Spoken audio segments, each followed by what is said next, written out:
আমাদের সামনে আমাদের দেশ নেত্রী বেগম খালেদা আমরা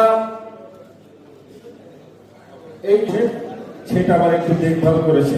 আমরা যদি ক্ষমতায় যাই আজীবনের জন্য তত্ত্বাবধায়ক সরকার। আমরা আলোচনা যাওয়ার পূর্বে আমি পবিত্র কোরআন তেলাওয়াত করার জন্য আমি অনুরোধ জানাচ্ছি।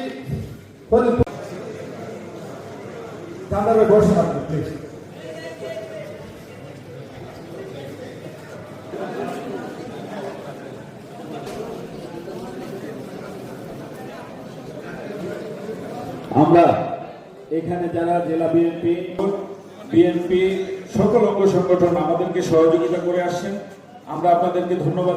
আমাদের ডেলিগেট আছেন 10-15 বেজে গেছে, আমরা 10টায় শুরু করার কথা। আমরা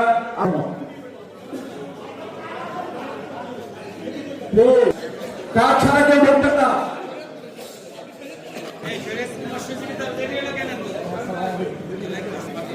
আচ্ছা বসুন সবাই, ঠিক আছে বসুন। মেহমান সবাই মেহমান যারা কার্ড আছে প্লিজ।